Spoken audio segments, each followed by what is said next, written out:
Welcome to the 11th episode of my podcast, STEMinist Voices. This is your host, Trisha Singh. STEMinist Voices is a podcast that empowers women in STEM.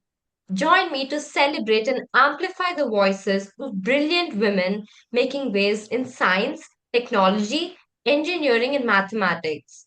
Let's break the barriers, shatter the stereotypes, dive into the journeys, challenges, and triumphs, and inspire the next generation of women in STEM together. What happens when a sharp mind meets a bold mission? You get a force like Dr. Ulrika Sultan, a trailblazer who's not just rethinking STEM education, but re engineering it for the future. In a world where wires, widgets, and whiteboards still whisper outdated gender norms, Dr. Ulrika Sultan is cutting through the static. She's an award winning researcher and educator focused on how gender shapes the way young people, especially girls, connect with technology and engineering.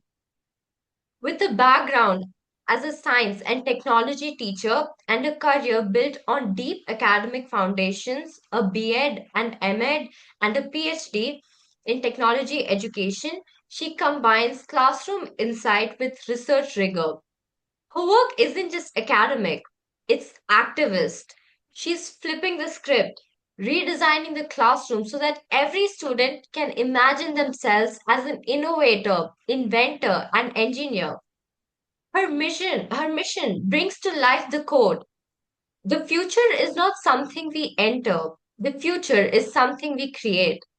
And Dr. Ulrika is helping young minds do exactly that by making STEM a place where creativity, confidence, and curiosity thrive.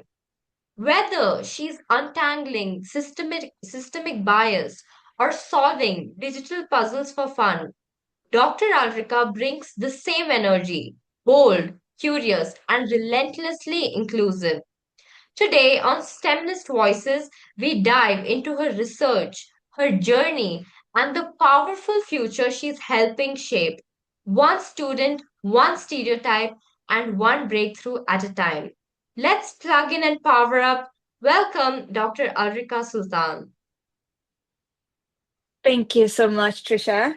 And I'm so honored to be invited. And also, thank you for that very powerful introduction. It actually moved me a bit. So, thank you. That was very meaningful for me. My pleasure, ma'am. And I also think a person with so many qualifications and is, actually trying to bring a change in the society, I think that kind of a person should be introduced in such a powerful way. So you deserve Oh, it. thank you. Thank you. So appreciated. Thank you so much.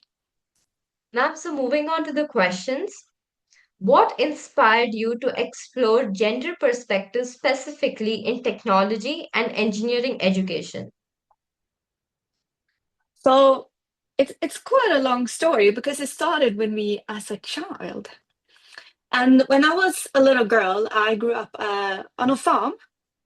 And when you have farming parents, you are always surrounded with people that always solves problem. There's Yeah. always going to be some sort of problem when you do Yeah. farming. It could be the crops, it could be the animals, it could be the tractor, it could be water supply, it could be all of these things. So I grew up in a very problem-solving environment. And then when I was 5 years old, my parents got divorced. So I started to live only with my mother. And my mother has always been also a very curious woman. There's not a problem in the world that she feels like she can at least try to solve, which is a beautiful thing. So my everyday life was surrounded by quite a strong woman who always solved problem. It didn't matter if it was the TV that broke. She would stop, pause, and say, "You know what? Let's open it up and see if we can fix it." So I was there. So the women in my life was women like her. That was my normal. And growing up, I started to be very interested in music, so I did that. I'm not an athletic person, so music came quite naturally to me since I don't like to run fast and jump high. But it also suited my curiosity for sound and mathematics and making music because there's like a logic to it. There's a lot of intricacy into it. So it kind of tickled my brain a lot. And I think because I did music and I started also to develop kind of a personal clothing style in all of that, people started to say to me that I was so creative. And that creativity was also told to me when I also sold things that were clearly more connected to technology. So let's say I had my flute, and I would take it apart, open every screw, and then just like build it back together. And people are like, oh, you're so creative. But maybe it was also like having a real technical eye or an eye for engineering. But no one ever said that to me. No one said to me, like, you're so technically able, or engineering could be a thing for you because you also really are into mathematics. And I loved physics in school. That was my best subject, physics and history. But physics was I really looked forward to every lesson. And I love chemistry. I went like on clouds into those kind of classrooms when I was in high school. But I never was told that this could maybe be something for you, because I was always so creative. And then life continued, and I started to take teacher education. I chose that as my higher education path. And whilst doing teacher education, because I also chose then to do science and aesthetics as my specialties, because I realized I do love science and I would love to be able to bring kids into that world also so they can see how amazing and fantastic it is. So I chose science and I chose aesthetics, because I think in combining those two, something really exciting can happen if you bring in arts into the world of understanding what you're seeing or what you're feeling when you are exposed to mathematics or physics or whatever it could be. So I did that, and back in the day in Sweden, when you became a science teacher, you also became a technology teacher. That was just Oh. included into the whatever task you were supposed to do when you entered school. But the thing is, back in that day, technology was not a subject within the teacher programs. So you Hmm. were expected to teach technology when you finished, but you were never taught about technology when you did a teacher education program. But during university time, there was a course that you could take outside a program. Um, and that course was called, very bluntly, Technology for Teachers. So I applied and I got in, and that course was amazing. Half of the course time was learning to do robotics, programming, Oh. handling Lego robotics, teaching robotic to kids. Very fun. And the other part was more physics, the physics world, electronics, and so on, of the technology world. And while I was taking that course, and you see it's a long story, but it's so connected to who I am, um, one of the teachers, John, he said to me, why are you not taking engineering education? Because you are clearly like an engineering mind. And I said, no, no, no, I'm going to become a teacher. I was very like determined on I'm going to be a teacher. And they said, well, I do think it could like suit you. And I was 28 years old then. So it just stirred something in me, like why has no one told me this before? And he also said something very important to me. He said, because you're so technical, you're so technically abled, you like have that kind of eye and sense for the logics of technology. Uh, and it just planted like a seed into me, like, truly, why has no one ever said this to me before? Because I would remember, because everyone else has been like, oh, you're so creative. Yeah. Um, but not that, even though being clearly passionate about the STEM subjects.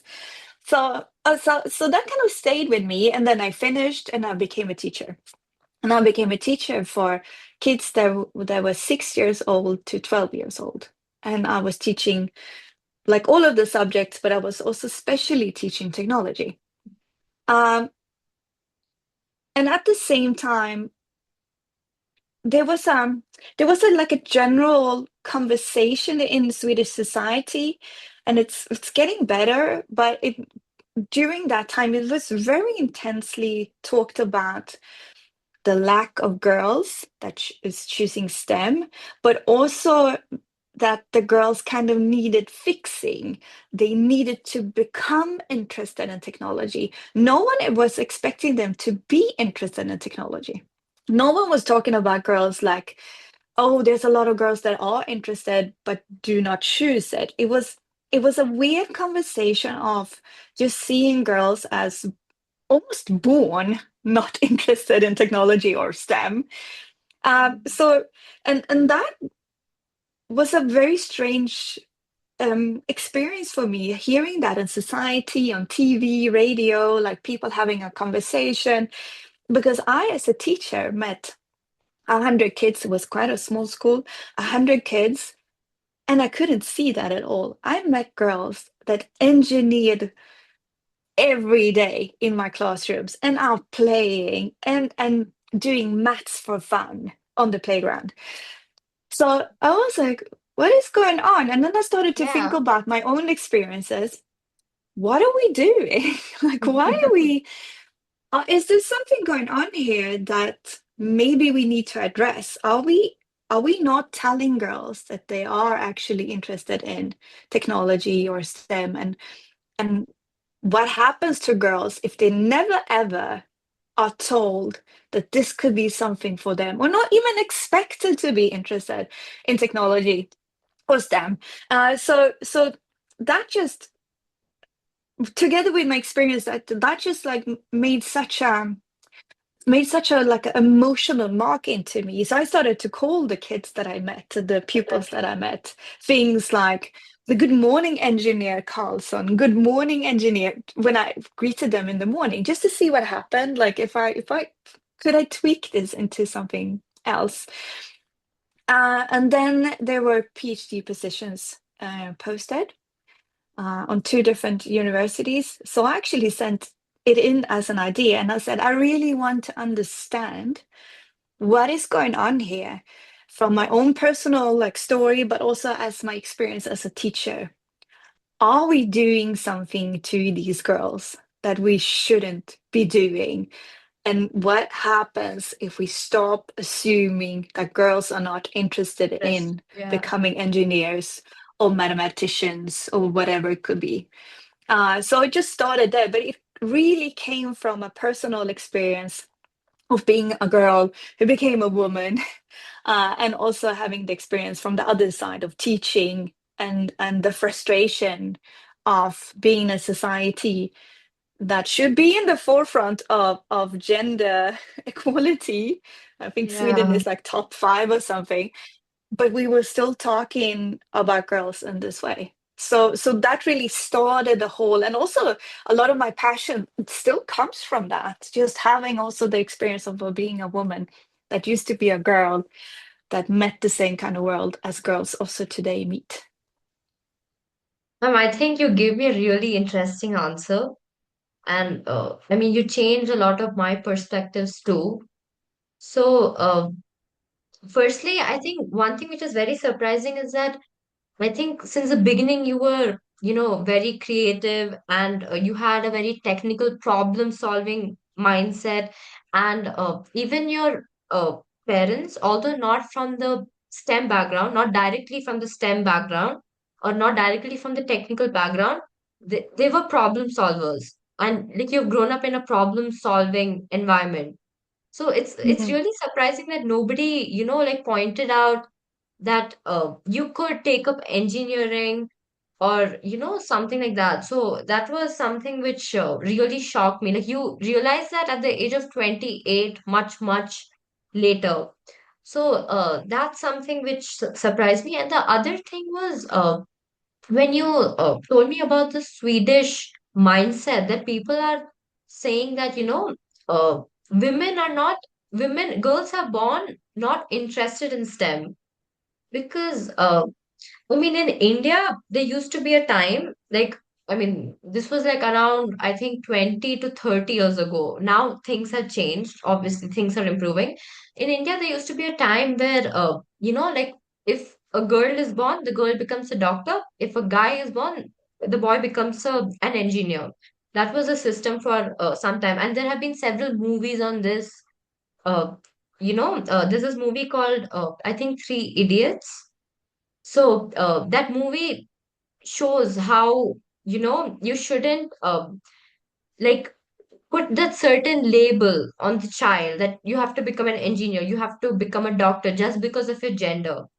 But yeah, when you told me about the situation of Sweden a few years ago, I think that also really surprised me, because till now, even I've not come across girls or any statements saying that girls are not interested in STEM. People tell me, or at least what I think is, girls are interested in STEM, but they don't have the opportunity.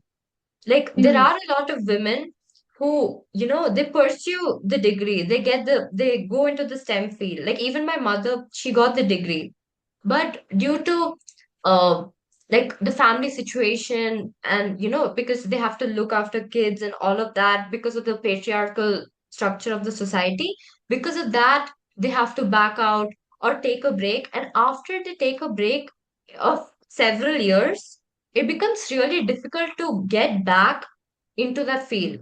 Like, you have to basically start from the beginning. You have to start from a zero. So, yeah, that's what is my perspective. And yeah, saying that girls are not interested in STEM and putting that label on them, I think that's wrong. And yeah, I think that's why people like you are needed to bring the change in the society, because I feel like there are many people who don't even realize that it's wrong. Like, and actually, even when I talk to a few people about my podcast, they're like, now there is gender equality, women are going into the STEM field, but I feel like only if you're a researcher or if you're working on the ground, like, you're watching, you're a part of the system in some way, right? Or you're observing the system from the outside, then only you'd actually understand the actual situation. We have improved, but we have not really come a long way, is what mm, I feel. Like, now also, I've talked to many guests, and like, I've been surprised to know that, I think when they pursued their degrees, like 5 to 10 years ago, they were like the only they were like the only female in a classroom of like mm, 100 guys. That's like, now also, so we have these coding clubs in our school. Now also, it's like filled with guys, like the girl to guy ratio. I mean, there's a difference, there's a gap. And when you see a coding classroom filled with guys, it's kind of intimidating to be the only girl, sitting in that room mm, and trying to code.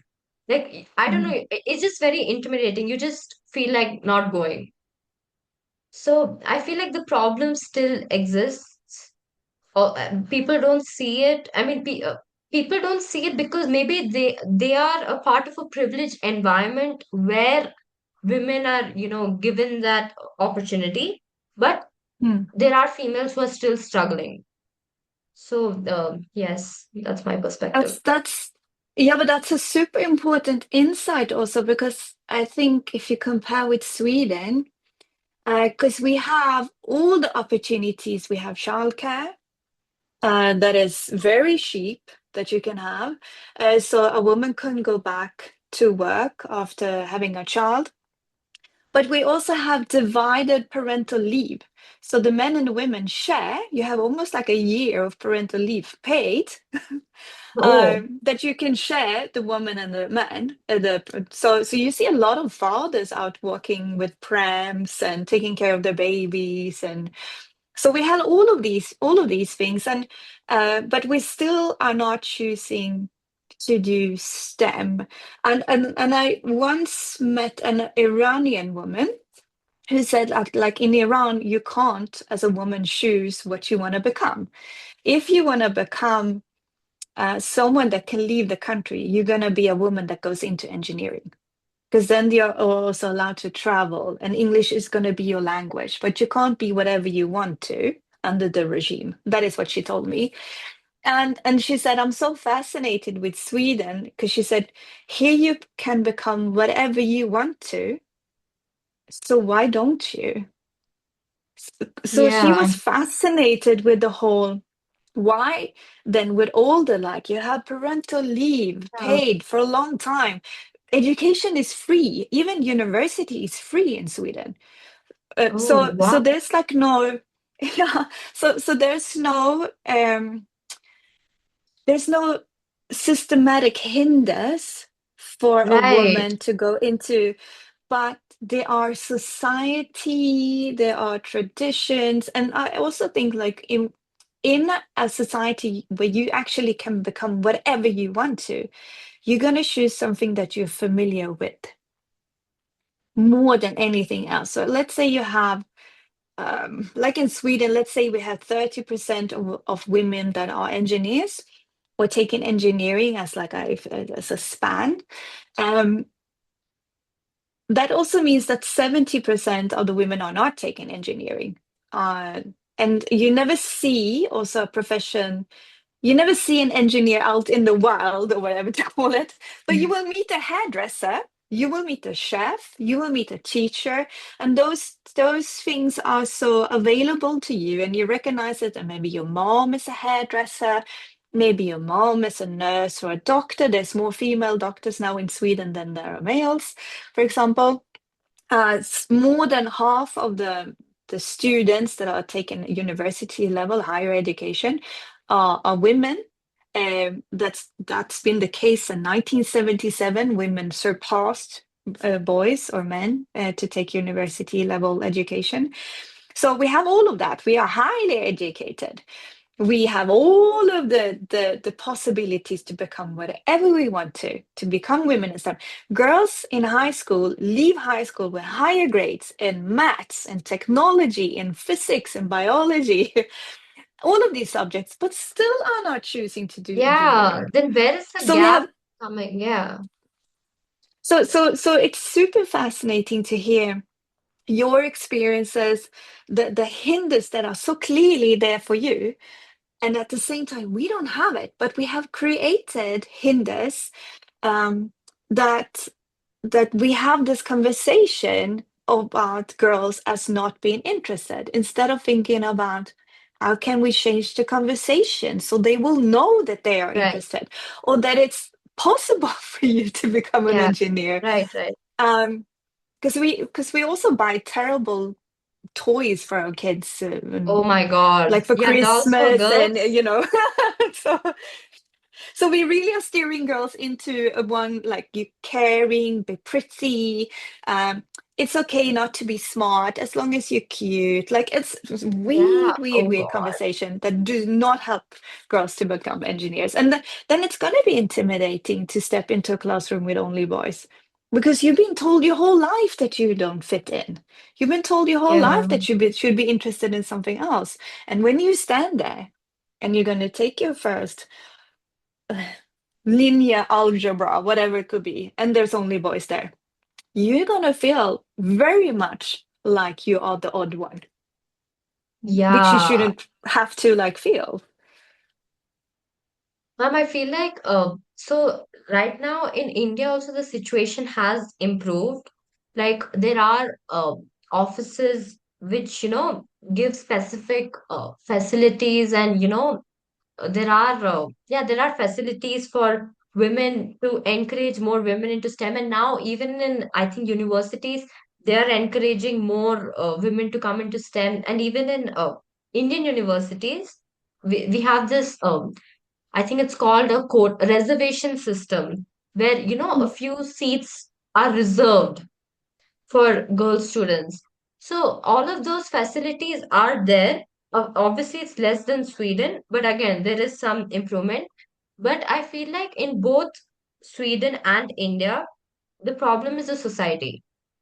mm, It's just a society because I feel like it's the society which is, you know, restricting women from going into the field. Because as you said, in Sweden, university education is free, school education is free, and they're given the opportunities. I don't see any lack of opportunities.